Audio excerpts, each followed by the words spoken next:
This is the video review for Transformers Prime Cyberverse Commander Dreadwing.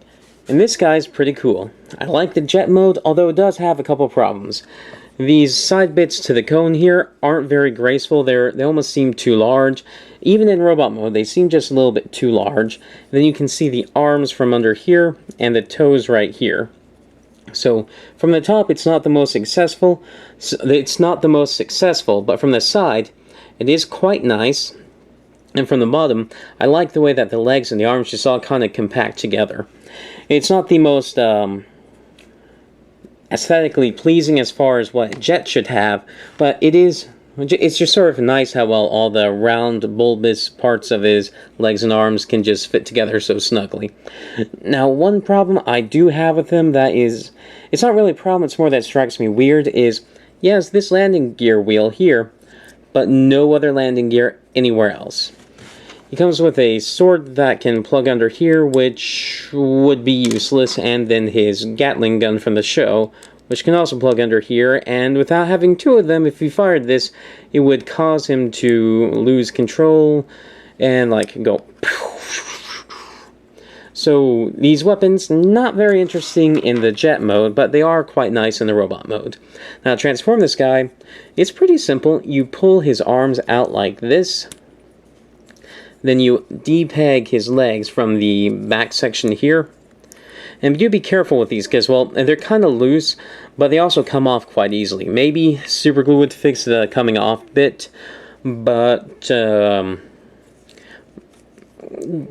just know they come off quite easily. And then after you turn this around, push it back up, rotate the feet forward, or the legs forward, and then pull the feet out.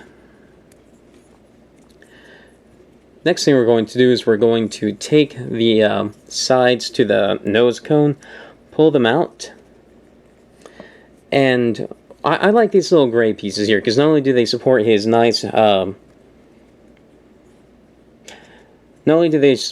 shoulder armor bits here, but they also make it so that you see how there doesn't seem to be a connection between his body and his arms. When you rotate these down, plug them into place. They plug in very well. When you rotate these gray bits down, they make it look like the arms are actually connected to the body as opposed to just on a little thing that's sticking up with a triangle bit supporting it.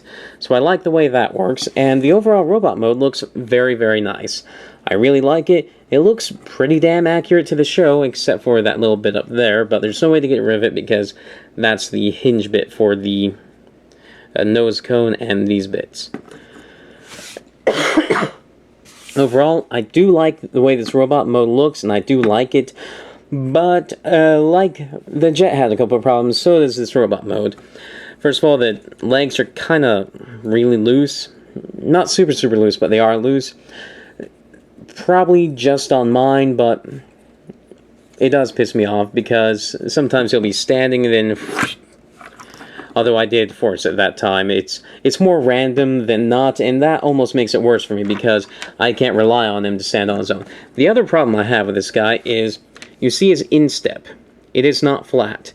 They didn't even try to make it flat because they made this little tab here that really, you don't see this very well in the vehicle mode, and there's no point to it in robot mode, except to screw with his balance, because he already has a hard time stepping on a flat instep, but then that makes it even worse, because if he's stepping on, he can't do very much a step on both, and I wish his feet were designed better. Like, one thing that would have been really cool is, you see how he has this heel bit right here, but it's right under the elevator here. I wish the elevator were flat along here, which would have looked fine in jet mode and given him a really badass heel, so it wouldn't have mattered if he didn't have a flat instep. He would still stand. So, and that would also really help because he does have a somewhat significant backpack, because a large part of the jet mode is his backpack. So I do have some problems with him, although his articulation is excellent. His arms go forward, not far back because of the wings, but out, bend at the elbow, rotation that acts like bicep rotation. Unfortunately, no head rotation, but then the legs go forward, back, out, rotate above the knee, bend a little over 90 degrees at the knee, then you get some toe movement. So very nice articulation. especially for its size, because that much articulation, except for the head bit, this much articulation would be quite impressive on a normal figure. Well, it's pretty standard, but, well, it's standard, so it's good. And then he has the sword here. I do wish it were more opaque, because it's very easy to lose this sword, just because of how clear it is. When it's in his hand, actually, I do like how that looks, because the blue does provide a nice backdrop for the yellow to make it easier to see, but it's not as good as it could be. Now, one thing I don't like about this Gatling gun is if you try and make him hold it from underneath like he does in the show, well, it comes out very easily. It's just barely held in there. And maybe it's just mine, but it's a little bit loose. So the only safe way really to use this is for him to hold it from the top. And he holds it a lot better that way. So yeah, very nice little figure. I really like him. I do recommend him. If you can find him, pick him up, no doubt. Very neat little figure. And if you want to store his weapons, they have little 3mm ports on him, and then a little 3mm bit there. And as you can see, he has this sort of clear bit back here. And then the nose bit is clear here. If I take one of my lights, it will shine through them.